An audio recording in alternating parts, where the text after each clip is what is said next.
Buenas a todos, ¿qué tal? Tenemos hoy el gusto de conversar con María Clara Escobar Peláez del Instituto de Ciencia Política en Colombia.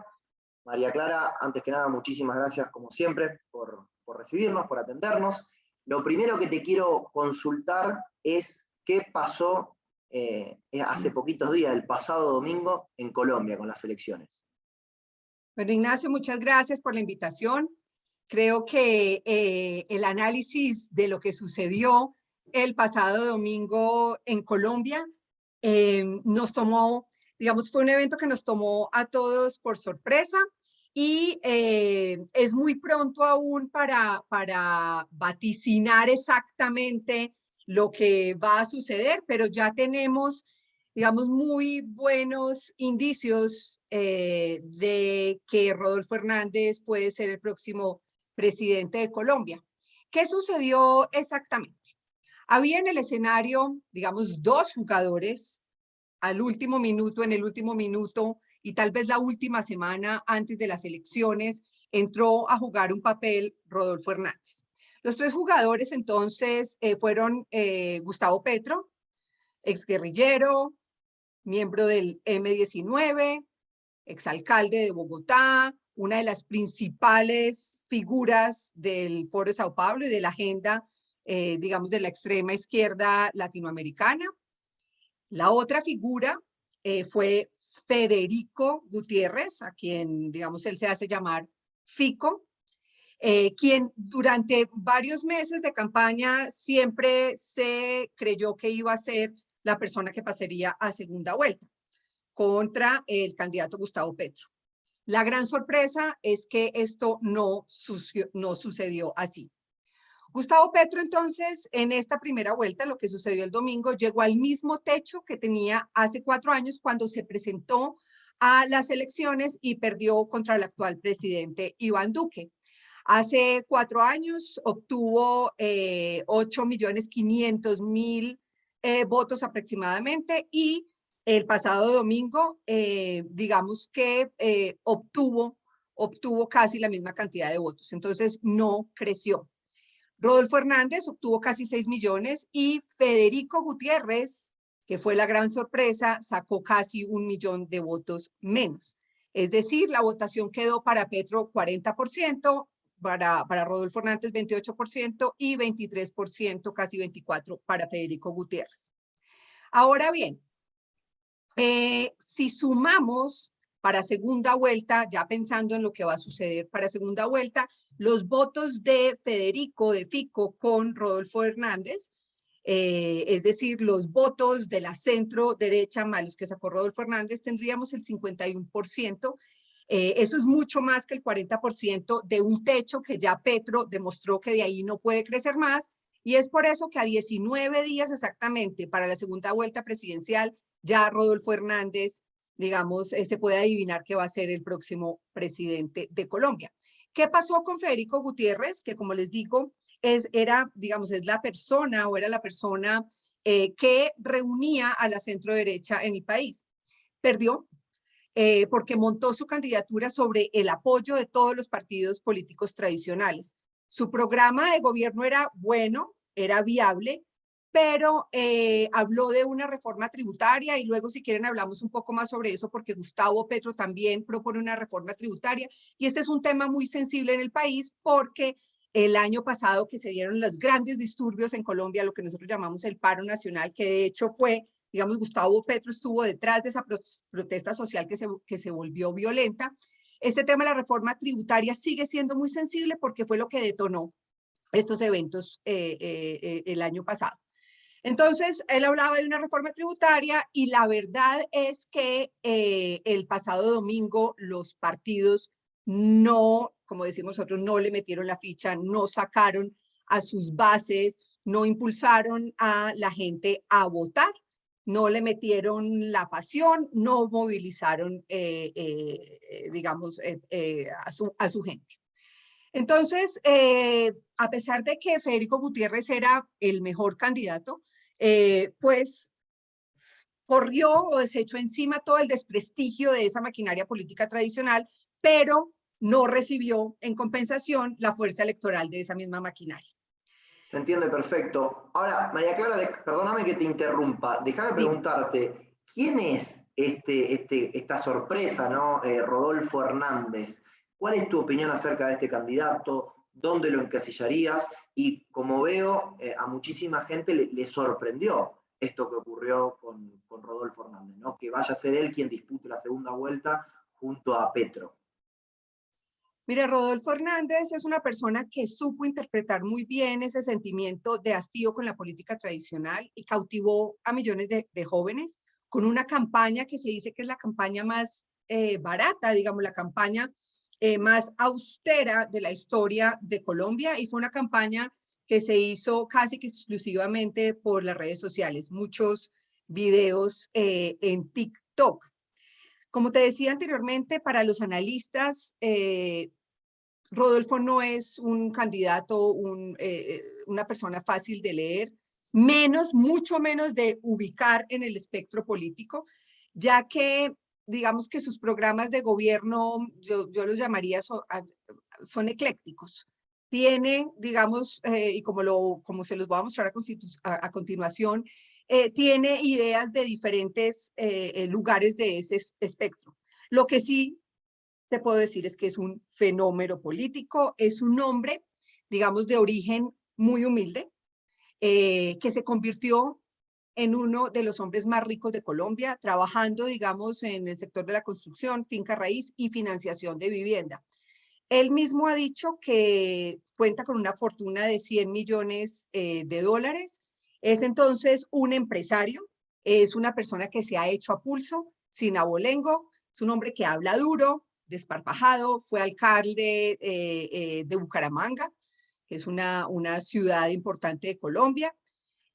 Como en su gestión como alcalde, digamos que salió con buenos índices de popularidad, donó su sueldo, también puso plata de su bolsillo para financiar estudiantes, y es una persona que dice que él ya a su edad, que tiene 77 años, ya no tiene nada que perder, que lo único que necesita es que antes de morirse pueda tener algún tipo de incidencia en el país. Su bandera es la corrupción y reducir el tamaño del Estado. De hecho, ha hablado de propuestas que han calado bastante bien, cerrar decenas de embajadas colombianas, cerrar consulados inútiles, quitarle a los congresistas toda esta cantidad de beneficios, carros blindados, celulares, etcétera. Y tiene una gran sensibilidad con esa agenda para acabar con la pobreza. Todo el tiempo está hablando de los pobres. Él dice que él ya tiene en su vida más de lo que necesita y que, digamos, él cree que reduciendo toda esta burocracia del Estado puede destinar recursos importantes para combatir la pobreza. Es una persona, es bastante contradictorio, como te decía, porque es una persona totalmente pro mercado, es defensor del mercado, es defensor de la empresa privada, del papel que juegan los empresarios en la sociedad, y no tiene un discurso de odio contra los ricos, es decir, está a favor de la generación de riqueza. Lo extraño es que en sus propuestas, y pues tú me dices, Ignacio, si quieres entrar un poco más en detalle, pero en términos generales te puedo decir que en sus propuestas hay mucha coincidencia, hay muchas de ellas que coinciden con la agenda de Gustavo Petro. Pero también es curioso que digamos, al día siguiente de haber, digamos, ganado las elecciones, entrar a la contienda en la segunda vuelta, salió, digamos, con 20, sacó un documento que, digamos, que lo tituló Las 20 diferencias que tengo con el uribismo, porque una de sus estrategias también ha sido desmarcarse del uribismo, lo cual es además el caballo de batalla de Gustavo Petro. Entonces eso le ha favorecido bastante. Y María Clara, ¿te parece que este candidato Hernández lo que dice, lo que promete en campaña, lo vaya a poder aplicar efectivamente en el país? Quiero decir, reducir toda esta burocracia que nos mencionabas. ¿Piensas que va a tener esa muñeca, esa cintura política para poder llevar adelante estos cambios, o te parece que puede quedar más en un fenómeno de esta gente que le sabe llegar a los jóvenes, que capaz se está manejando bien a la hora de hablar, o que va un poco contra la política tradicional y por eso es que tiene ahora esta chance bastante grande, por lo que me comentaste, de ser el próximo presidente de Colombia? Es imposible adivinarlo, pero mi percepción es que tiene el talante para sacar sus propuestas adelante, tiene una genuina intención de hacerlo. El tema es un poco, pues, la gobernabilidad, digamos, es un candidato sin partido, es un candidato que llega al Congreso, digamos, sin mayorías, y yo creo que muchas de las propuestas que quiere sacar adelante, pues, digamos, se van a chocar con esta dificultad en el Congreso. Pero definitivamente tiene el talante para hacerlo.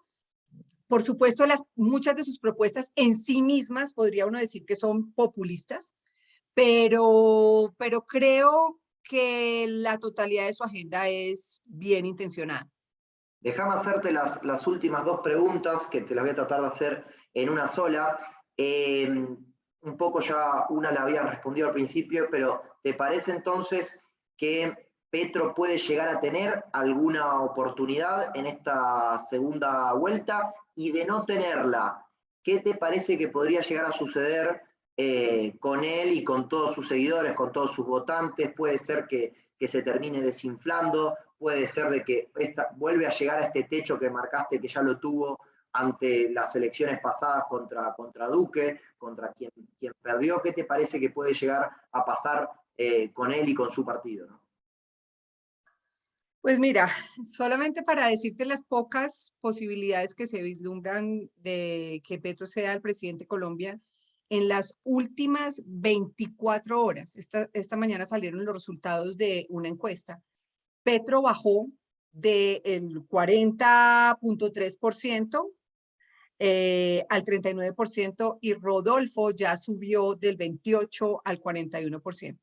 En este momento, y además vi hace un rato otra encuesta en la que, digamos, casi que le saca 10 puntos a Gustavo Petro, 11 puntos. Es decir, al día de hoy parece imposible que Gustavo Petro tuviera alguna oportunidad real, a no ser que hubiera un abstencionismo enorme, que tampoco creo que sería posible, en el que la gente ya se sienta muy segura, o por lo menos los que votaron por Federico Gutiérrez, la gente ya se sienta muy segura de que el candidato Rodolfo Hernández va a ganar y pues no saliera a votar, pero lo veo prácticamente imposible.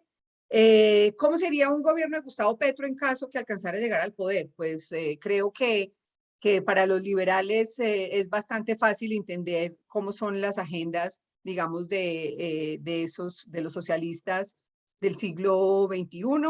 Hay propuestas que, como te digo, tienen algunas coincidencias con las de Rodolfo Hernández, como son, por ejemplo, Rodolfo Hernández tiene una agenda progresista, por ejemplo, alrededor de temas como el aborto, de temas, por ejemplo, como el matrimonio de personas del mismo sexo. Tienen, por ejemplo, coincidencias en una agenda que está en contra del fracking, de un tema muy sensible para Colombia, que es la aspersión de cultivos de coca con glifosato. Coinciden también, por ejemplo, en un tema de una especie de renta básica, lo cual también le da mucha popularidad, pues, digamos, a ambos. Coinciden, por ejemplo, en las negociaciones con el grupo guerrillero del ELN, etcétera. Coinciden, pero creo yo que la gente está entendiendo que un gobierno de Gustavo Petro tendría unas diferencias grandes e importantes con el de Rodolfo Hernández. Primero, como lo dije anteriormente, el tema de la defensa del empresariado por parte de Rodolfo Hernández es importante y ese ha sido, digamos, una batalla que ha librado Gustavo Petro contra el sector productivo y el irrespeto a la propiedad privada. En un gobierno de Gustavo Petro, digamos que hay algo peligroso y la gente así lo entiende, Él habló de una reforma tributaria, mientras que Rodolfo Hernández dice que no necesitaría una reforma tributaria. Rodolfo Hernández habla de, digamos, obtener los recursos a través de, digamos, una disminución en el IVA, pero un impuesto plano que cubre absolutamente todos los productos y termina siendo al final del día un impuesto cascada. Pero de ahí sacaría buena financiación, acabaría con la corrupción en la venta de facturas. El IVA es el VAT, pues el impuesto del valor agregado. Pero la gente ha estado entendiendo que esa propuesta de reforma tributaria de Gustavo Petro es sumamente peligrosa, porque además no es viable. No es viable. Él lo que habla en ese sentido es que se necesitan 50 billones de pesos anuales para sus programas y dice que ese dinero lo pagarían únicamente las 4.000 personas más ricas del país. Y en realidad esas cuentas no cuadran. ¿Cómo piensa financiar esto Gustavo Petro? Y la gente está entendiendo que hay un truco allí en lo que Petro propone, y es que él está hablando de confiscar el ahorro pensional, porque considera que los ahorros de los colombianos en pensiones no son propiedad privada, sino dinero público. Él está hablando de trasladar los fondos privados y su stock a Colpensiones, que es, digamos, el fondo de pensiones público. Básicamente está planteando una agenda de expropiación al ahorro privado.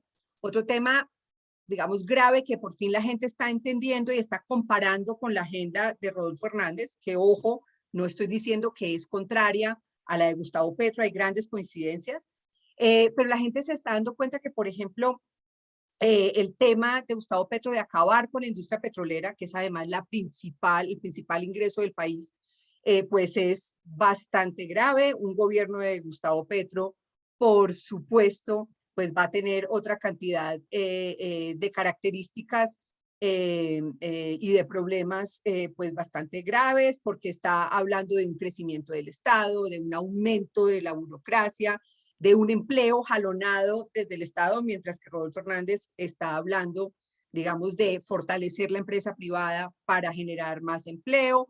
Ha hablado de violar, digamos, la independencia del Banco de la República, de imprimir.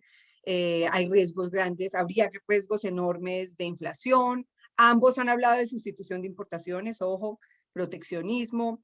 Pero definitivamente, si Gustavo Petro gana la presidencia, tendremos unos problemas enormes de fuga de capitales y disminución de la inversión.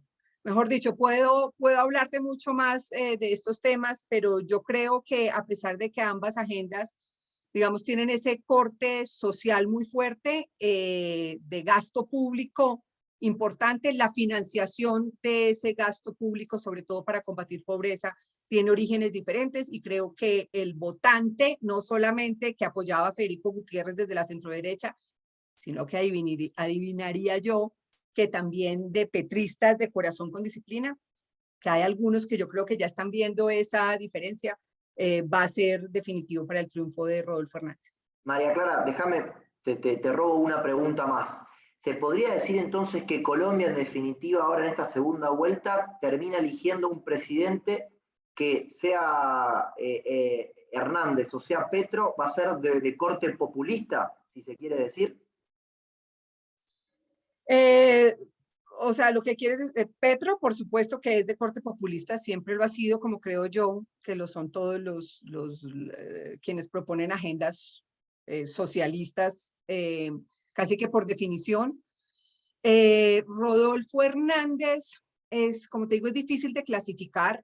Si esto fuera, y me atrevo a decirlo, si esto fuera, digamos, cuestión de sumas y de restas, tomar sus propuestas y tratar de agruparlas, como digo, sumar y restar, casi que uno podría atreverse a decir que Rodolfo Hernández es un candidato que se podría situar, aunque no creo que sea posible un análisis de ese tipo, pero por decirlo de alguna forma, creo que podría uno decir que es un candidato de centro izquierda, tal vez, una izquierda socialdemócrata, podría ser, algo de ese tipo. pero definitivamente sería un candidato que de llegar al poder ofrecería digamos, una tranquilidad para la oposición, en el sentido en el que no adivina uno que sería un gobierno tan autoritario, o perdón, un gobierno autoritario como el de Gustavo Petro. María Clara, muchísimas gracias por todos estos minutos que te tomaste para conversar con nosotros. Y bueno, vamos a seguir muy atentamente lo que pasa en Colombia por estos días, porque me imagino que van a ir saliendo más encuestas y que vamos a ir teniendo más información. Así que probablemente después de la segunda vuelta te volvamos a contactar para que nos cuentes, bueno, con qué país se están encontrando. Así que muchísimas gracias.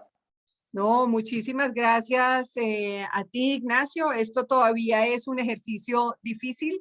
Todavía estamos aterrizando y tratando de comprender lo que sucedió. Pero bueno, espero que esta perspectiva que les he dado no esté muy desatinada con respecto a lo que va a suceder en 19 días. Y bueno, y feliz de poder estar aquí contigo. Muchas gracias.